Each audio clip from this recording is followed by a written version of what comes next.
نحمده ونستعينه ونستغفره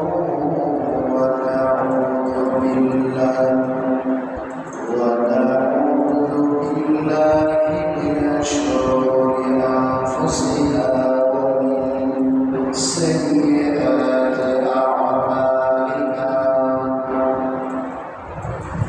من يهد الله فلا مضل له ومن يضلل فلا هادي له ونشهد أن لا إله إلا الله وحده لا شريك له الذي أرسل رسوله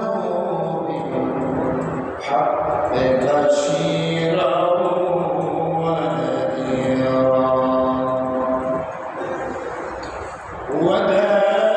وداعيا إلى الله بإذنه وسراجا منيرا أعوذ بالله من الشيطان الرجيم بسم الله الرحمن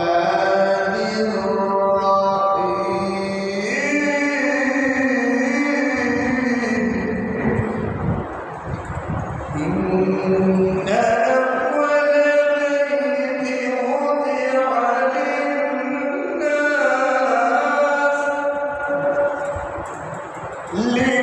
للناس الذي ببكة مباركا وهدى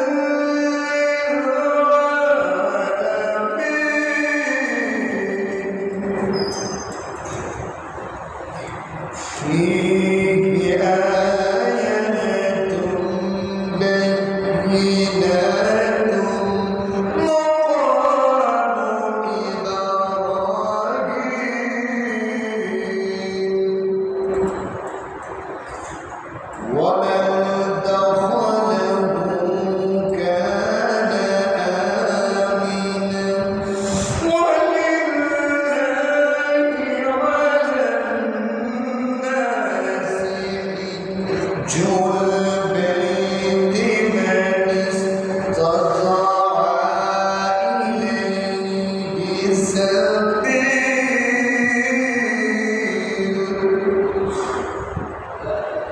بسم الله الرحمن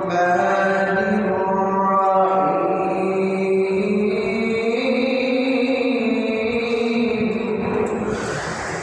إن أول بيت وضع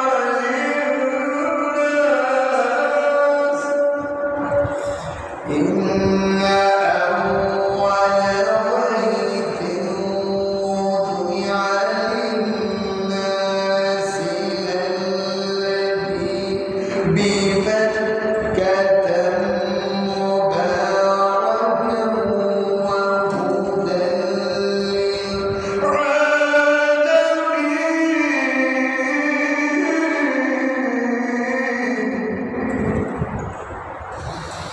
وفيه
وسلموا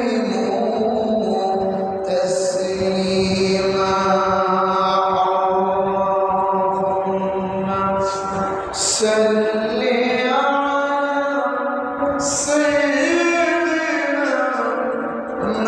مولانا محمد وعلى آل سيدنا مولانا محمد جوڑے جوڑے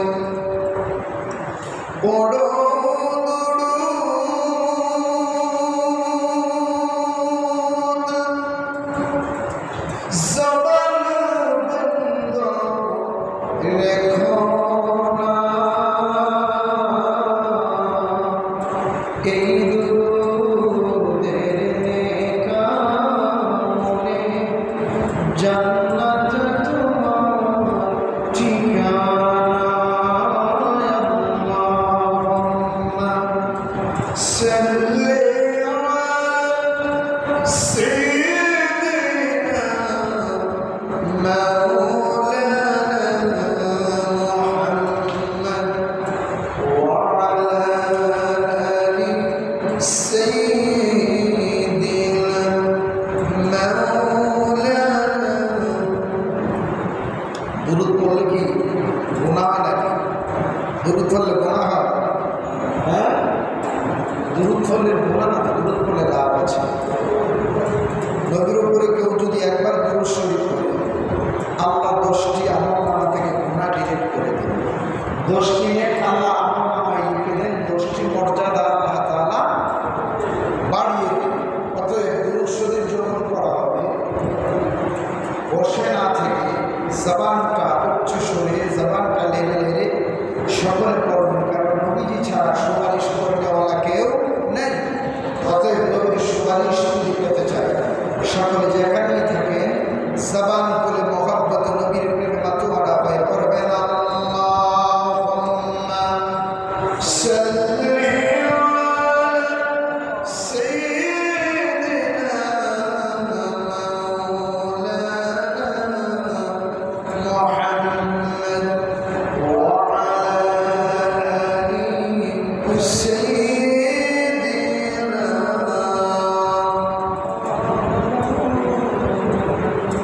দুরূদ পড়ো, দুরূদ পড়ো, ও আশিক ভাই বসিয়া। বাবুল মসজিদের দুরূদ শুনতে পাবেন নবী রওজা পাকে শুইয়া।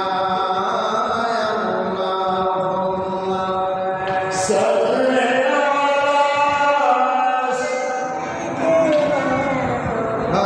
مولانا محمد وعلى آل سيدنا مولانا لا إله إلا الله لا إله لا إله إلا الله محمد رسول الله شكر صلى الله عليه وسلم بلغ العلا بكماله كشف الدجى بجماله حسنت جميع خصاله صلوا عليه আলহামদুলিল্লাহ। মহান আল্লাহ পাকের দরবারে অসংখ্য অগণিত শুকর ও সুজুদ আদায় করছি। মহান আল্লাহ তাআলা আমাদেরকে পবিত্র জিলহজ মাসের চতুর্থ দিবসে, আজকে জুমার দিনে বরকতপূর্ণ সময়, বরকতপূর্ণ দিবসে শ্রেষ্ঠ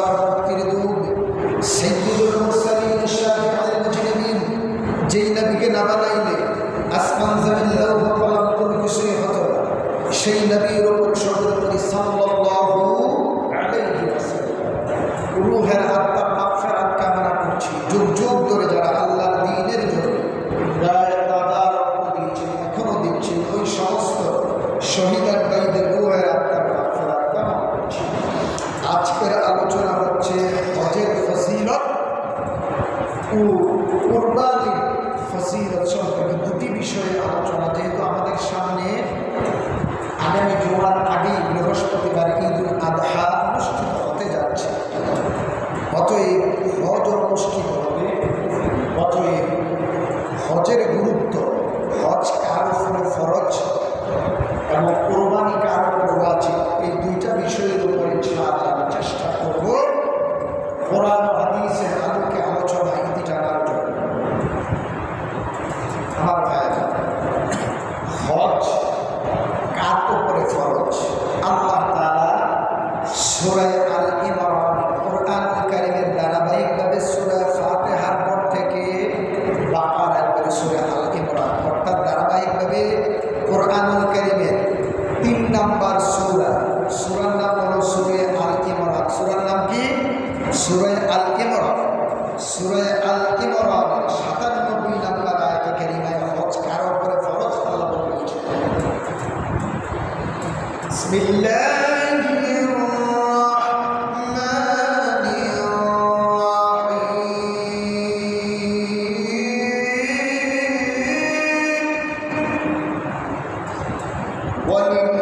ওয়ালিল্লাহি আলান নাসি হিজ্জুল বাইতি মান ইসতাতাআ ইলাইহি সাবিলা।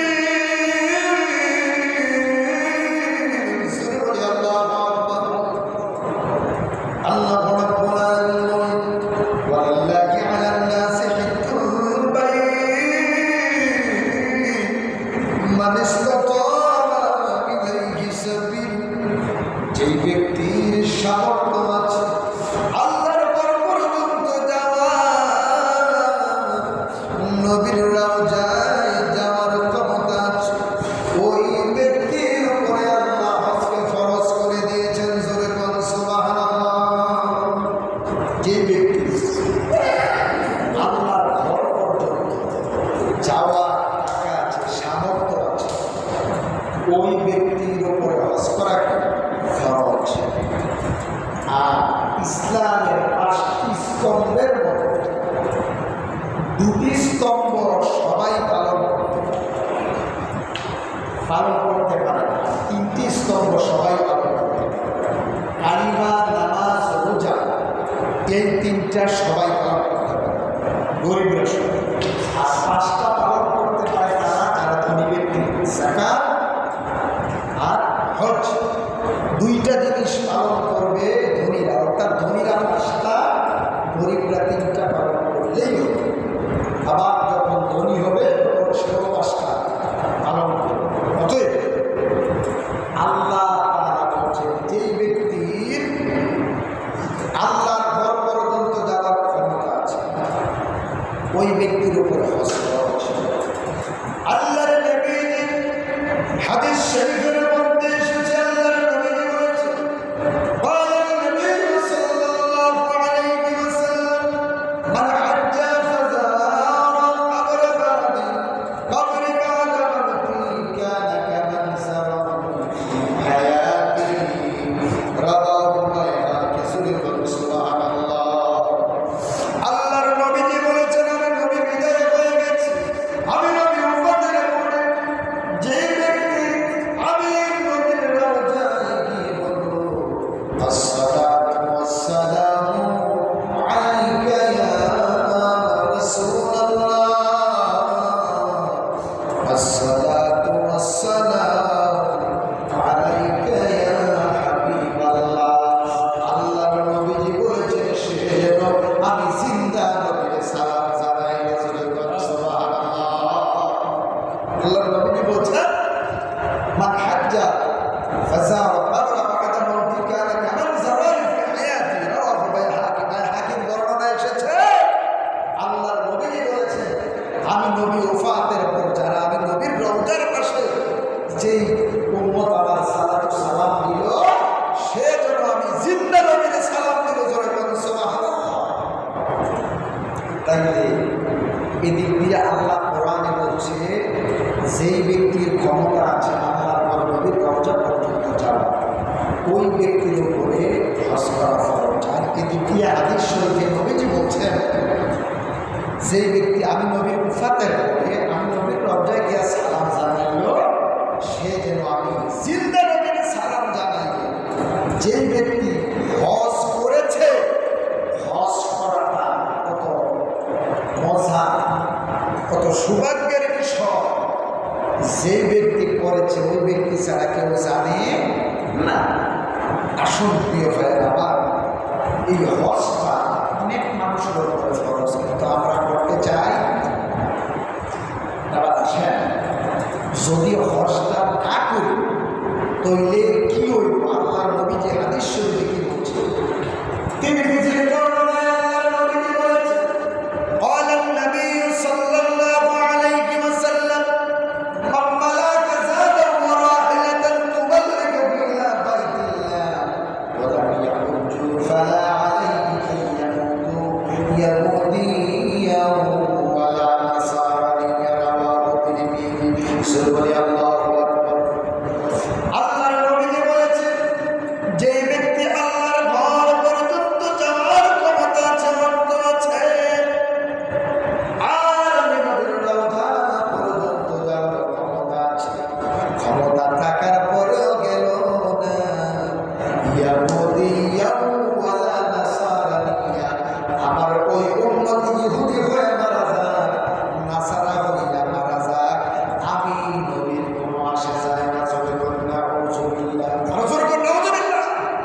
নবীজি বলছেন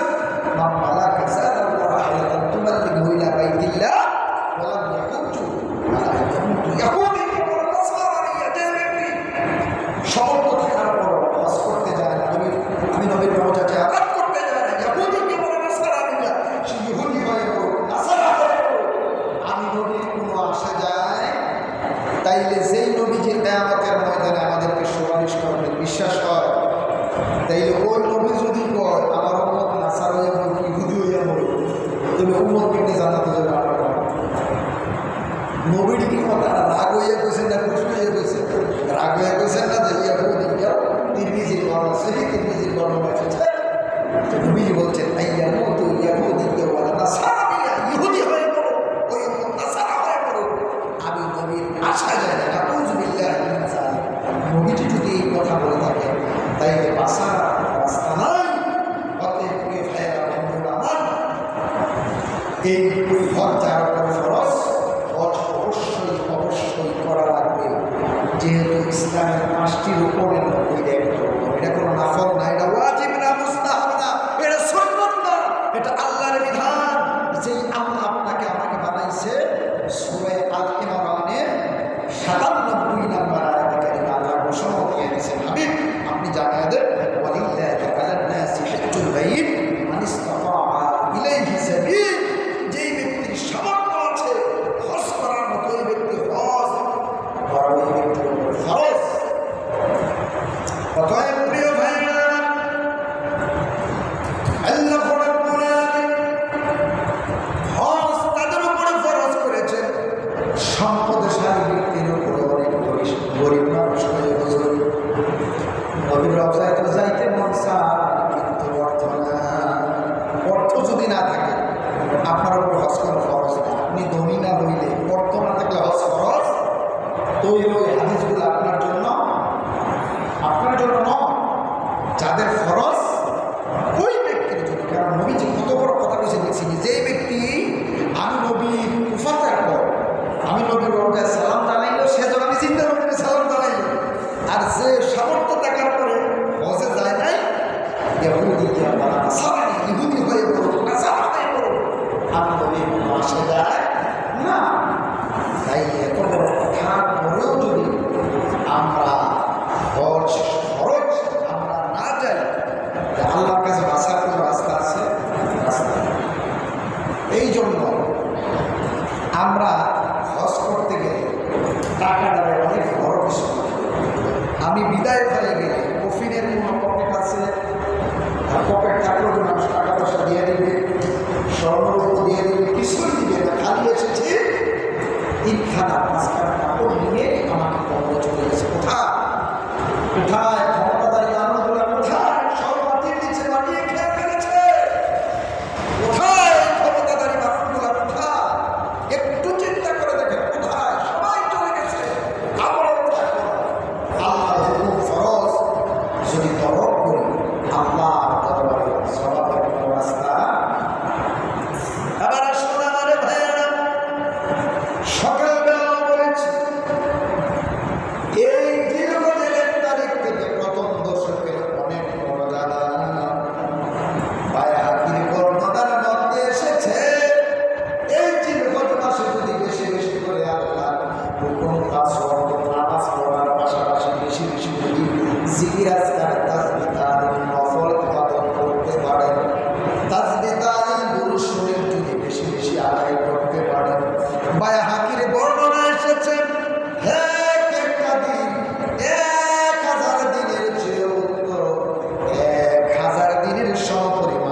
আমলি দিয়ে কাটানো। মসজিদ কমিটি, ঈদগাহ কমিটি, ভালো ভালো মানুষ ঈদগাহ মসজিদ এগুলার কাজ করে, কিন্তু নামাজের খেয়াল রাখে। আমার অনেক সময় হুজুর মসজিদ কমিটি কিন্তু তারা দিন নামাজ পড়ে না, আমি তারা নামাজ পড়ে না, তারা এমনি জানে না, তারা ঘুরলে ফাঁকা করলে ঈদগাহ সুন্দর মসজিদ এমনিতে জানে না। জোরে করে নাউযুবিল্লাহ। তারা মনে করতেছে কাজ করতেছে এমনি জানে না, এত ভুলে যায়। আপনি ঈদগাহ মসজিদ মাদ্রাসা কাজ করেন, তার পাশাপাশি নামাজ পড়েন, তারপরে কাজ করেন, তাইলে আপনার জন্য ফুল ফায়দা। এই যে দেখেন এই 10টা দিন 10 দশকের অনেক মর্যাদা। একদিন ইবাদতের মাধ্যমে কাটাইলে 1000 দিনের সওয়াব। কয় হাজার দিনের? আর প্রত্যেকটা রাত্র যদি আপনি ইবাদত করেন, আল্লাহ তাআলা প্রত্যেকটা রাত্রে ইবাদত করেন 10 গুণ অর্থাৎ একটা আমল করলে আল্লাহ 100 অনেক বাড়ায় দেবেন। যেরকম সুবহানাল্লাহ। আমি কোনো দলিল ছাড়া বলতেছি না, বলি আর দলিল ছাড়া কথা বলার চেষ্টা করি। আবার আসেন আরাফার দিনের মর্যাদা, অনেক মর্যাদা আরাফার দিনের। আল্লাহর নবীজি বলেছেন, বলেন নবী সাল্লাল্লাহু আলাইহি ওয়াসাল্লাম, সিয়ামু ইয়াউমাল আরাফা ইয়াউমি আরাফা আহতাসিব আলা আল্লাহি আন ইউকাফির সানাতা আল্লাতী ক্বাবলাহু ওয়াস সানাতা আল্লাতী বা'দাহু রাওয়াহু মুসলিম। সুবহানাল্লাহ। আমার ভাইরা, আল্লাহর নবীজি বলেছেন, যে ব্যক্তি আরাফাতের দিনের রোজা রাখবে, আমি নবী মনে করি আল্লাহ তাআলা এই রোজাটা রাখার বিনিময়ে সামনের 1 বছর আর পেছনের 1 বছর, 2টা বছরের গুনাহ আপনার আল্লাহ মাফ করে দেবেন। সুবহানাল্লাহ। আমার মনে করেন, আমি মনে করি সামনের বছরের 2 বছরের গুনাহ আল্লাহ মাফ করে দিবেন। আমার নবী হচ্ছে শরীয়ত প্রণেতা। নবী যেটা হ্যাঁ বলেছেন, তাম পৃথিবীর মানুষের জন্য এই জিনিসটা হালালে পরিণত হয়েছে। আর নবী যেই জিনিসটা না বলেছেন, এখন পর্যন্ত তাম পৃথিবীর মানুষের জন্য এটা হারামে পরিণত হয়েছে। ঠিক না ঠিক? আমার নবীজি যে জিনিসটা হ্যাঁ বলছেন, তা তাম পৃথিবীর মানুষের জন্য কিয়ামত পর্যন্ত হালালে পরিণত হয়েছে। আর যে জিনিসটা নবীজি না বলছেন, কিয়ামত পর্যন্ত এটা হারামে পরিণত হয়েছে। আমার ভাইরা, আল্লাহর নবীজি বলছেন, আল্লাহ তাআলা আরাফার দিন যত মানুষকে ক্ষমা করেন, এত ক্ষমা আল্লাহ অন্য কোনো দিন করেন না। সুবহানাল্লাহ। বাইহাকীর আরেক বর্ণনা এসেছে, আল্লাহর নবীজি বলেছেন, যে ব্যক্তি আরাফার দিনের রোজা মনে রাখবে, দিনে রাতে ইবাদত করবে, আল্লাহ তাআলা 10,000 দিনের সমপরিমাণ সওয়াব আল্লাহ আমল নামে দিয়ে দিবেন। সুবহানাল্লাহ।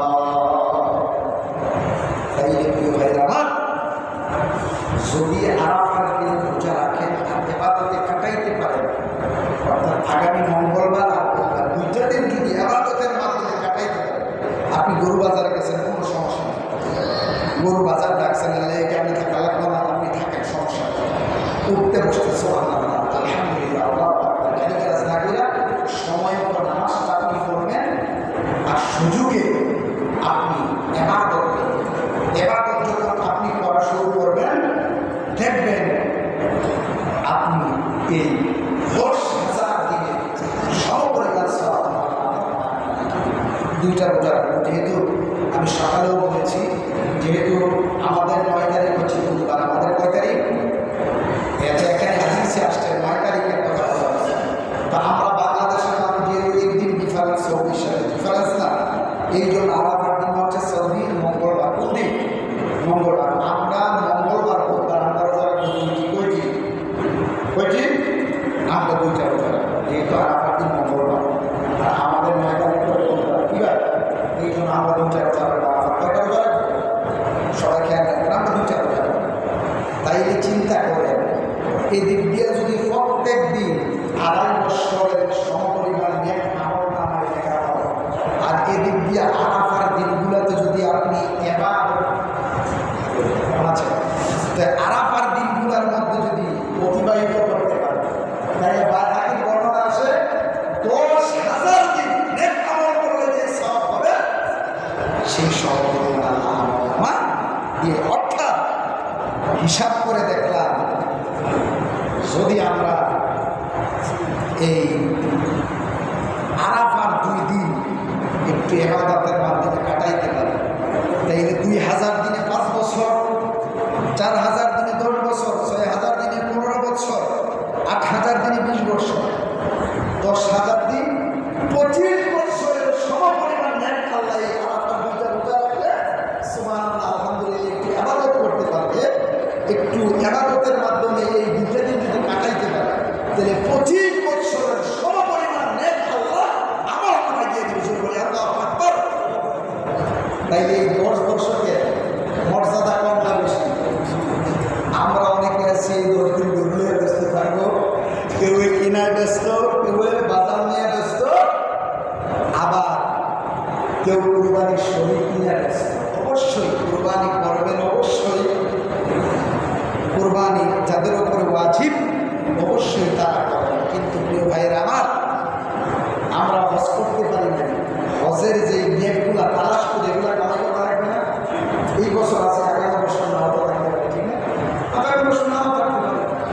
এই বছর আমার জীবনের শেষ আপনার মতো আমার মতো কত বছর কত মানুষ বছর করে নাই, আগামী বছর আমরা অনেকেই থাকবো না। এটার নামে দুনিয়া। হ্যাঁ, তো তুমি ইল্লামাতে আপনার ঘুরো এই ধোকা জীবনে আমরা কত কিছু করতেছি, আলাদা নিয়ে আমরা কম্পিটিশন দিতেছি, ব্যবসা বাণিজ্য টাকা পয়সা এগুলোর কম্পিটিশন মানুষ, কিন্তু এবাদত নিয়ে কম্পিটিশন করে দিতে চাই। যে ফজরের নামাজে দেখবো আমার প্রতিদিন ফজরের নামাজ নিশ্চ, এই কম্পিটিশন জীবন যদি করে দেবো একাধারে জীবন মাসের 10 দিন সব তো ভাইবে নেই, 10,000 টাকা করে দেওয়া ওই 4টার সময় লাগিয়ে ঠিক না? ঠিক এমন মানুষ আছে দিন রাত জিকির করে কিন্তু ফজর নামাজ পড়ে না, আছে না? এমন অনেক গরিবের মানুষ যারা জিকির দিয়ে দিয়ে ভাই আমার। তাইলে এই 10 দশকের ইবাদত সম্পর্কে কি আমি বুঝাইতে পারছি আপনাদেরকে? এই 10 দশক আজকে 4 তারিখ, 9 তারিখ, যদি তাদের সম্ভব হয় 1 তারিখ থেকে 9 তারিখ পর্যন্ত সম্ভব হলে রোজা রাখা, আর যদি 9 তারিখ পর্যন্ত সম্ভব না হয়, যে গরম আমরা অনেকে ফোন দিয়ে করতেছে রোজা তো রাখছে কিন্তু গরম করতেছে, আমি কষ্ট যদি হয় না দুইটা রাখতে রোজ 2টা পাবো, আমি বলতে মঙ্গলবার বুধবার 2টা রাখি। আমিও মোটামুটি কয়েকটা রাখছি, কয়েকটা পারিনি জন্য যে দাওয়াত দিয়ে বলছো রোজা কিনা রাখতেন না, খাইতে হইল এর নিয়ে তৈরি আরো কিছু কেন রোজা রাখতেন না। ওই যে উত্তর মহারাষ্ট্র কেন্দ্রীয় মসজিদের এলাকায় হুজুর আপনার খাইতে হইল না, খাইতে হইল হুজুর হাত ধরিয়ে রাখতে পারছেন। আবার চিন্তা করলাম গরম জমা আলোচনা করতে হবে, আমি আগে দিয়ে ইনশাআল্লাহ গত মঙ্গলবার থেকে রাখছি, আবার লাস্ট দিয়েও চেষ্টা করতেছি, বিভিন্ন কারণ আসলে রাখা যায় না। এই জন্য আমার সব কিছু যেমন তখন 9টা না রাখতে পারে, লাস্টে 2টা রাখার চেষ্টা করো। সকলে রাজি আছেন?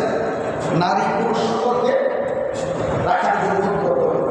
আর হজ যেহেতু ফরজ, যাদের উপরে হজ ফরজ, জোয়ান থাকতে যাইবেন, আমরা যাইবেন আন্দোলন হয়ে ওঠে হজে গিয়ে যদি আলাদা না করতে পারেন, হজে গিয়ে আলাদা করবেন। হজটা আলাদা না, হজটা আলাদা না, এটা ফরজ। 5টা স্তম্ভের মধ্যে একটা স্তম্ভ হলো হজ।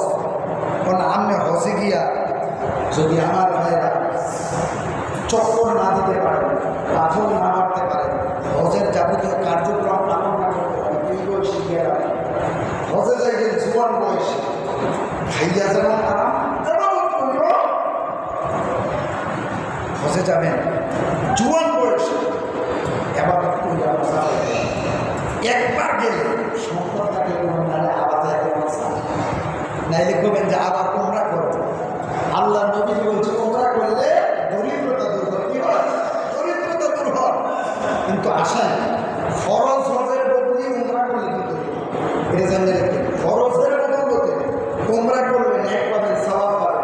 উমরা করলে অনেকে কিতা কয়, ফরজ হজে যেহেতু বড় হজে টাকা বেশি উমরাটা করে দেবেন কিনা, উমরা করেন সওয়াব পাবেন।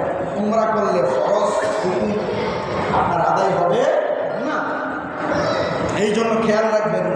বলছেন, তিরমিজির বর্ণনা শুরুতে আমি বলছি, 3টা হাদিস শুরুতেই আমি বলছি যে কোরবানির কিছু আলোচনা করার প্রয়োজন। আমি হাদিসটি করে এলাই কিন্তু বেশি এই যে আস্তে আস্তে বলার চিন্তা করলে সময়ও পাই না, লাস্ট পর্যায়ে খাবারও দিতে পারি না। তো 2টা বিষয়ের কথা বলতে হবে। কোরবানি তো বলবে, কোরবানির আগে যে এগুলো না বললে তো হয় না।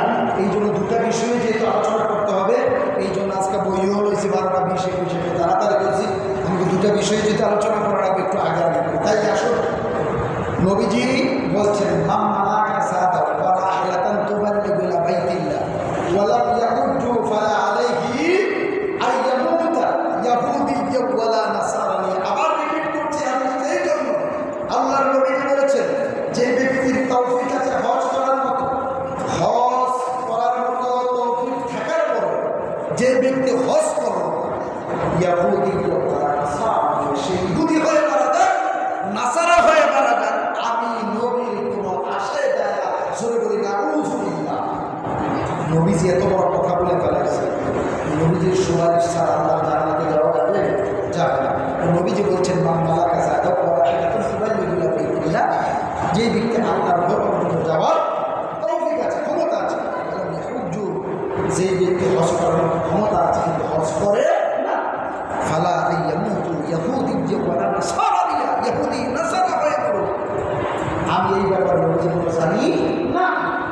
তাই নবীজি এত বড় কথা বলার পরেও যদি সামর্থ্য আছে হজ না করি, তাইলে কিয়ামতে বাঁচতে পারবো। এই জন্য যাদের সামর্থ্য আছে আমি অনুরোধ করব, এই বছর নিয়ত করুন আগামী বছরের জন্য আমি হজ করব। ছেলে মেয়ে স্ত্রী পুত্রকে বুঝাবে সুন্দর করে, দেখো আমার উপর হজ খরচ, আজ হজ যদি আমি না করে মারা যাই তাইলে নবীজি আমার সুপারিশ করবেন। আর নবীর সুপারিশ ছাড়া এখানে সুপারিশ করবেন আছে, নবীজি না করলে নবীর রসুলকে অন্য কোনো নবীর রসুল করবো, কোন নবী গাউস করতে পারবো, কুতুব করতে পারবো। এই দুনিয়ার ভিতরে নবীর চেয়ে, আল্লাহর সৃষ্টি জগতের মধ্যে নবীর চেয়ে দামি আর কোনো আছে? আর কেউ আছে? তাহলে নবীজি যদি সুপারিশ না করে, সুপারিশটা করবো না কেনা? আসলে আমার যেহেতু হজ করা ফরজ, যাদের তৌফিক আছে আমি অনুরোধ করব হজটা করে নেবেন, আল্লাহর হুকুমটা পালন করে নেবেন। আর যাদের তৌফিক নেই, আল্লাহর কাছে বলবেন আল্লাহ তোমার ঘর তোমার তুমি রথতে দেখতে মনটা চায় কিন্তু তৌফিক নাই, যাইতে পারেন। আল্লাহ তুমি আমার তৌফিক দাও, নাইলে পরে আল্লাহ ঘুমের করে রথ দেখাও, তোমার ঘর তুমি দেখাও। বেশি বেশি করে দুরূদ শরীফ পড়বেন, আল্লাহর হুকুম 5 ওয়াক্ত নামাজ পড়বেন। আল্লাহ যদি আপনার সম্পদ না দেয়, ঘুমের করে আল্লাহ দেখাইলে পারেন কি পারে না? আল্লাহ যদি 7 আসমান বাড়ি দিয়ে নবীজিকে আল্লাহ বাইতুল মাকদাস নবীজির সামনে ধরতে পারেন, আমরা নবীজির উম্মত আল্লাহর বান্দা, আল্লাহ কি স্বপ্নে আমাদেরকে দেখাইতে পারে না? স্বপ্নে নবীর রওজা নবীকে যদি স্বপ্নে দেখতেন, জাহান্নাম চিরদিনের জন্য হারাম, জান্নাত তার জন্য ওয়াজিব হয়ে যাবে। নবীজিকে যদি দেখতে চান তাইলে দৈনন্দিন সর্বনিম্ন 1000 বার করে দুরূদ শরীফ পড়বেন। কয় হাজার? 1000 বার করে দুরূদ শরীফ পড়ে আপনি ঘুমাবেন। আপনি মৃত্যুর আগের দিন হলেও নবীজির সাক্ষাৎ পেয়ে যাবেন। জোরে বলে আল্লাহু আকবার। এই জন্য প্রিয় ভাইয়েরা আমল করবেন, আমলের বিকল্প কোনো কিছু নেই। যে যত আমল করবে আল্লাহ তাআলা তার তত মর্যাদা বাড়াইয়া দিবে, যে যত দুরূদ শরীফ পড়বে আল্লাহ নবীর সাথে তার তত মহব্বত বাড়াইয়া দিবে। তাইলে আসুন আমার ভাইয়েরা, হজ সম্পর্কে আর আলোচনা করি না, কোরবানি নিয়ে একটু আলোচনা করি। কোরবানির অনেক মাসলা মাসাইল, অতএব যাদের উপরে হজ ফরজ, যারা এখনো হজ করার নিয়ত করি নাই, আল্লাহ যেন আমাদেরকে হজ করার মতো মন মানসিকতা তৈরি রেখে সকল বলে আল্লাহুম্মা আমিন। আরো জোরে বলি আমিন। কি আমিন কইতেও কি কষ্ট হয় নাকি? হ্যাঁ, আমিন কইলে আল্লাহ কবুল করতে নিতে পারে, কবুল করেও ফেলতে পারে। সকলে বলি আমিন। হজ করার অনেক লম্বা আলোচনা, 3টা হাদিস বলেছি, 3টা আয়াত থেকে আলোচনা করেছি। আর সামনে কোরবানি নিয়ে কিছু কথাবার্তা না বললেই নয়, এই জন্য কোরবানি সম্পর্কে কিছু আলোচনা করে ইনশাআল্লাহ ইতি জানবো আলোচনা। কুরবানি কার উপর আছে? কুরবানি কারা দিতে হবে? না দিলে গুনাহগার হবে। কুরবান শব্দটা হচ্ছে কাফরান, কুরবান, 4টা অক্ষরে শব্দটা কুরবান। কুরবান শব্দের অর্থ নিকটবর্তী হওয়া। কি হওয়া? কি হওয়া? নিকটবর্তী হওয়া, আল্লাহর কাছে যাওয়া। যেই ব্যক্তি এই ওয়াজিব কুরবানিটা করবে আল্লাহর সন্তুষ্টির জন্য, ওই বান্দা বান্দি আল্লাহর নিকটবর্তী হয়ে যাবে। সুবহানাল্লাহ। তাহলে কুরবানি করার দরকার আছে না নাই? কুরবানি কার উপরে ওয়াজিব? যেই ব্যক্তি 52 তুলা রৌপ্যের সমপরিমাণ অর্থ আছে, টাকা আছে, ওই ব্যক্তির উপরে কোরবানি করা কি ওয়াজিব। এবার আপনার ঘরের ভিতরে মনে করেন বাবা আর সন্তান আছে, রুজি রোজগার করে সন্তান, রুজি রোজগার করে কে? সন্তান। ওয়াজিব হচ্ছে সন্তানের উপরে। যিনি রুজি রোজগার করেন না তার উপরে ওয়াজিব না, আমরা বুঝি। যিনি রুজি রোজগার করেন তার পক্ষ থেকে কোরবানি দিতে। এরপরে অনেক নারীরা যারা আছে তাদের স্বর্ণ 1-2 ভরি হইলে অনেক নারীরা স্বর্ণ আছে, আছে না? ওই স্বর্ণ থাকার পরে 5-10 হাজার 15,000 টাকা যদি যেই নারীর হাতে থাকবে ওই নারীর উপর কোরবানি আছে। নারীর অধিকাংশ নারীদের হাতে 2-5-10-20 হাজার টাকা থাকে না, স্বর্ণ গয়না 1-2 ভরি থাকে না। মাসালাটা জেনে নেন। যদি আপনার পরিবারের পক্ষ থেকে 2 অংশে আপনি কোরবানি দেন, আপনার স্ত্রীর নামে দিবেন একটা, আপনার পক্ষ থেকে অর্থাৎ 2 জনের পক্ষ থেকে পরিবারের সবার কোরবানি। অর্থাৎ যাদের উপরে ওয়াজিব তারা যদি কোরবানি না দেয় গুনাহগার হবে, আর যাদের উপরে ওয়াজিব নয় তারা কোরবানি না দিলে গুনাহগার হবে। আপনার বাবা রুজি রোজগার করতে পারে না, আপনি যদি মনে করেন আমার পক্ষ থেকে আমার বাপের পক্ষ থেকে ওয়াজিব আদায় করেন, আপনাকে দিতে হবে। আপনি যদি একা কোরবানি দেন তাহলে 7টা অংশ দিতে পারেন। অনেকে কর হুজুর আমার যেই পরিমাণ অর্থ এই অনুযায়ী 25-30 হাজার টাকা এক অংশে আমি নেওয়া হয় না, আমি কেটা বেশি করে দিয়ে আমার রক্ষে দিয়ে দেয়, ফাড়া দিয়ে দেন, ফাড়ি দিয়ে দেন, কোনো সমস্যা নেই। শর্ত 1 বছর, 1 বছর ফাড়ি হইলে এটা করতে দেন। আমার সুন্দর পরীক্ষা করা পরীক্ষা করে দিয়ে দেন না, কারণ আমার তো কোরবানিটা আল্লাহ নিকটবর্তী হওয়ার জন্য। কিসের জন্য? আল্লাহ নিকটবর্তী হওয়ার জন্য। আমি দুটো বস্তু খাওয়ার লেগে দিতেছি, তাইলে আমি যদি গরুতে আমার 1 অংশে আমার অর্থ না তাহলে এটা বর্তি দিয়ে দেবো, সমস্যা নাই। আমার অল্প টাকা 7,000, 8,000 আছে, 10,000 আছে, এটা দিয়ে আমি দিয়ে দেবো। কুরবানি আসলে বাংলাদেশের অধিকাংশ মানুষের ঋণ বাইরে যায়। কি বাইরে যায়? কথা কোন না কা আমি মিশা কথা বেশি নাকি? কত আমার কাছে ফোন দিয়া হোয়াটসঅ্যাপে ইমুতে হুজুর এই বছর তো 3 লাখ টাকা বাড়ির কাছে জায়গা রাখছি, আমি কি বাড়ির কাছে জায়গাটা রাখছি ঋণ হয়েছে, আপনার যে সম্পদ আছে এটা তো দ্বিগুণ হয়ে গেছে, হুজুর কথা হচ্ছে সাময়িক সময়ের জন্য ঋণ হয়েছে, ওই সম্পদের আমার সম্পদ আছে ঘুমাই দিবেন ঋণ করে দেবেন, কিন্তু আপনি পারবেন যে দিতে। আমরা একটা দেশের আওয়াজ হয়েছে আগে যখন হুজুর করেছে ঋণ থাকে কোরবানি দাম না, ঋণ থাকে কোরবানি দেবে, ঋণ থাকে, কিন্তু এটা ঋণটা কেমন, ঋণের ধরনটা কি, এই জিনিসটা। আর ঋণ করতে গেলে আমরা চিন্তা করি না সুদে আসলে ঋণ ইচ্ছা মতো করতে, কখন যে স্বর্ণের জিনিস কখন সেইটাই ইচ্ছা এগিয়ে দিতে চায়। কারণ অধিকাংশ পরিবারের ক্ষমতা দেয় বেডিয়েদের কাছে। কার কাছে? বেডিয়ে বিপদ বললে অন্য বা জিনিসটি কিন্তু দিয়ে 20,000 টাকা এই জিনিসটা তো ভাড়া সুদের উপরে টাকা না, ভাড়ার মাসের সুদ দেওয়া 5,000 টাকা 5 টাকা দেওয়া লাগে। এর হারাম কাজের সাথে সম্পর্ক আপনার করলে খুবই ভালো লাগছে।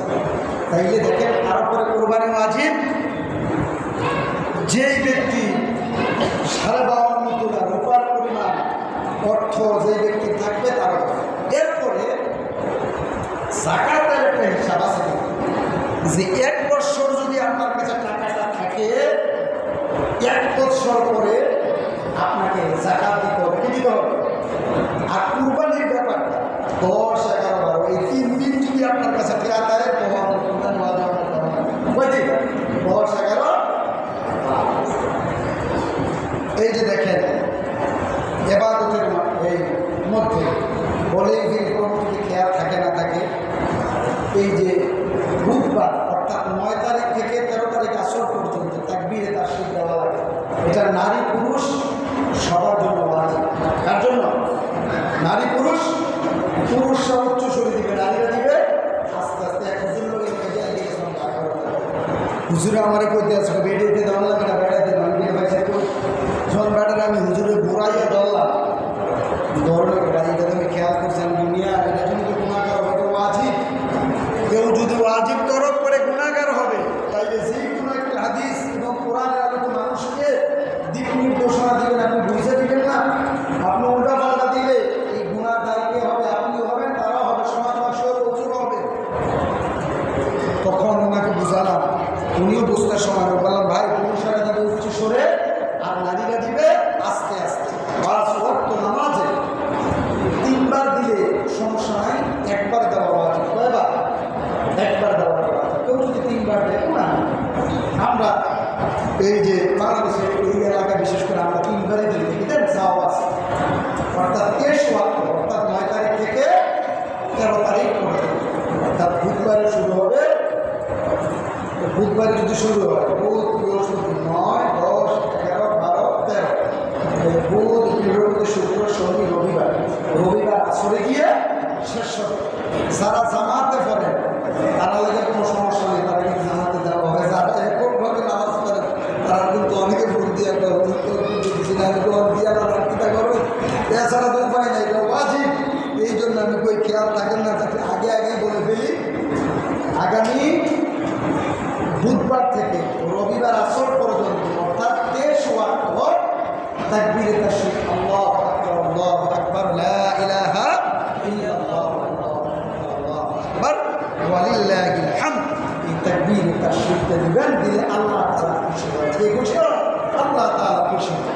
তাই প্রিয় ভাইয়ের আমার, 10 দিনের আমল কত বললাম। অনেকে আবার হুজুর কুরবানির দিন বলে বোঝা যায় না, কুরবানির দিন রোজা দেওয়া হারাম। কুরবানির দিন রোজা দেওয়া কি হারাম? বৎসরে 5 দিন রোজা রাখা হারাম। কয় দিন? 5 দিন। 2 ঈদের দিন, ঈদুল ফিতর, ঈদুল আজহার দিন। ঈদুল আজহার দিনটা আল্লাহর পক্ষ থেকে জাফতের দিন দিয়ে দিন। মানে আমাদের বাড়িতে আমরা জাফত করে সেদিকে আমরা রোজা থাকবেন, হ্যাঁ, জাফত করে রোজা থাকবেন। এই জন্য আল্লাহ তাআলা বছরে এই 2 দিন হারাম করে দিয়েছেন। এবং এই 10 তারিখের পরের 3 দিন, 11, 12, এই 3 দিন, এই 3 আর 2 কয় দিন হইল? 5 দিন। এই বৎসরে 5 দিন রোজা রাখা হারাম। এই দিন রোজা রাখলেও মনে হইব কি হইব? গুণ হইব। এছাড়া রোজা রাখতে পারে।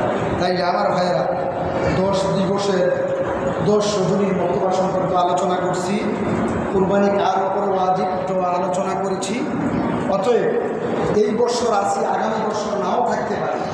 আপনি যদি আপনার ঋণ যেমন তার সমপরিমাণ আপনার সম্পদও আছে, তার বেশিও আছে, কয়েক ডাবলও আছে, আপনার উপরে কোরবানি ওয়াজিব। আপনি কোরবানি দিয়ে দিবেন, দান নেন, সমস্যা নেই। দান নিয়ে আবার তার সময় মতো যদি আপনি 20 দিনই দিতে পারেন, তার 40 দিনের সময় সমস্যা কি, আরও 20 দিন বাড়ায় দাও। আমি ব্যক্তিগতভাবে আমার কথাই বলি, আমি রমজানের পর জায়গা রাখছি একটা, আমার ভাই মিলে 7 লক্ষ টাকা।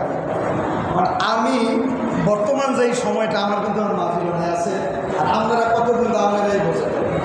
এখন বর্তমানে আল্লাহ কোরআন সামনে আমার কুরবানি দিতে গিয়ে আমার খুবই কষ্ট হয়ে গিয়েছে, কিন্তু আমি তো বাঁচতে পারতাম না। কি বাঁচতে পারতাম না? ব্যাংকেজ কিছু না কিছু আছে, বাড়ি আছে, সম্পদ আছে, আমার উপর হয়তো সাময়িক সময় আমি ঋণী। এখন বর্তমানে আমি বলি গেলে আমি 70,000 টাকা এখন ঋণ আছে, ওই জায়গায় ঋণ আছে। মানে আমি যদি ইমাম সাহেব হইয়া বাচ্চা থেকে যে আমি ঋণ আছে দিতাম না, আল্লাহর কাছে কি বাসন দেব? আল্লাহর কাছে বাসন দেব? আমার 70,000 টাকা ঋণ আছে, তার কয়েকটা আমার সম্পদ ব্যাংকে স্টুডেন্ট গিয়ে আমার আছে, কত আমি বাঁচার কোনো রাস্তা আমাকে দিতে হবে, তারা আমাকে হাওয়াত করিয়ে দিতে, আমি আমার আদায় করে দেব। কারণ লাইনে দেখা যাবে একটা না একটা দিয়ে আল্লাহ নিয়ে যাবে। যদি মনে করেন যে 1 সপ্তাহ বা 15 দিন হাসপাতাল প্রাইভেটে ভর্তি দেওয়া হয়, মজা করতে বেরিয়ে যায়, ঠিক আছে? আমরা এই জিনিসটা বুঝি না। ডাক্তারকে দিয়ে না, কবিরাজকে দিয়ে না, সার ফুল করে দিয়ে কিন্তু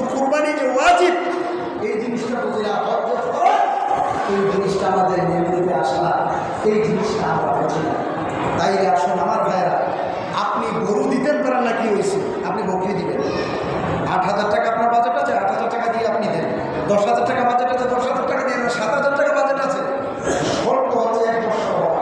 আর মোটা তাজা হইলে 1-2 মাস কম হলেও সমস্যা নেই, করলো 2 বছর হওয়া লাগবে। মোটা তাজা যদি হয় তাইলে 2-3 মাস, যদি 4 মাস কমও হয় কুরবানি হয়ে যাবে। অনেকে আমাকে ফোন দিয়েছেন যে হুজুর গরু দাঁড়ছেন, আপনি দাঁড়া কোনো হলোই না, 2 বছর, 2 বছর,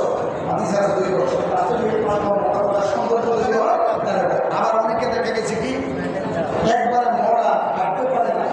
কুরবানির বিষয়টা সত্যি সম্পূর্ণ সৌন্দর্য দেখি আমরা কি দেখা। এখন দেখা গেছে কি আমরা সৌন্দর্য দেখি না, গরুর বুঝত পত্রিব এই গণাটা বলি, ঠিক না? অধিকাংশ মানুষ বুঝত পত্রিব ব্যাপারে এটা যদি সেফটাও হয় কোনো সমস্যা নেই, দেখার অস্বস্তি হইল এই চিন্তা হয়। তাই প্রিয় ভাইয়ের আমার, কুরবানির ক্ষেত্রে কুরবানির পশু আমরা সৌন্দর্য দেখে আমরা আনবো। ছাগল, গরু, ভেড়া সেইটাই আমরা আনি, সৌন্দর্য দেখি। এরপরে অনেকে আমার কাছে বিদেশ থেকে পরিচয় ফোন করছে, কখন তো 7 ভাগের 1 ভাগ যদি নিতে যাই 25, 30, 40 হাজার টাকা 1 ভাগে ফিরে যায়। আমরা 2 ভাই মিলে 1 ভাগ দিতে পারবো না। কয়েকবার আমার কাছে কয়েকজনই ফোন করে ফেলছে, বিভিন্ন জায়গার মানুষ, আমি করি না। আপনি যাতে কুরবানির সওয়াবের কাজটায় অংশগ্রহণ করতে পারেন, এই জন্য তো অংশ 60 টাকাটা 60 টাকা দেখে একটা আবার 2 জন মিলে এক নাম এক অংশ 2 জন মিলে দেওয়া যায় না।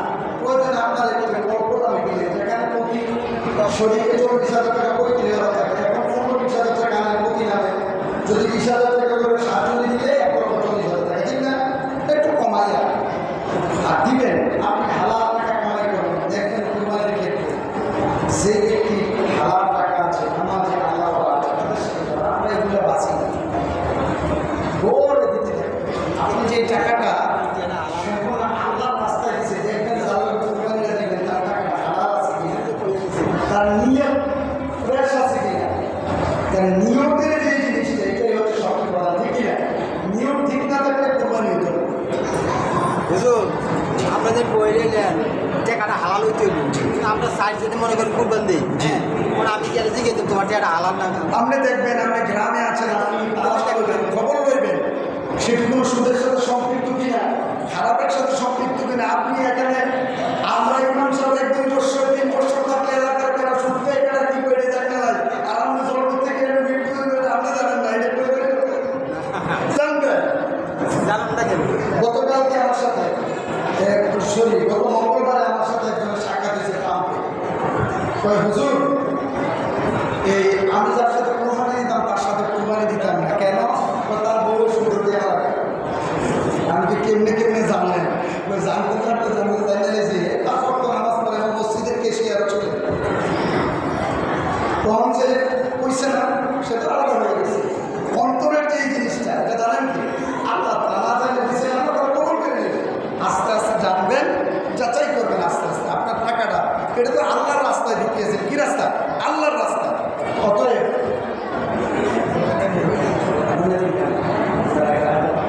ঠিক আছে, এখন কুরবানিটা দিতেছেন তো আল্লাহর সন্তুষ্টি লেগে, কি লেগে? ও যদি কুরবানি কবুল না হইলো তো ব্যক্তির সন্তুষ্টি বুঝতে পাওয়া হইল। তাই আসেন আমার ভাইয়েরা, কুরবানির ক্ষেত্রে সুন্দর সুস্থি আনবেন। আর শরীরের ক্ষেত্রে একজনের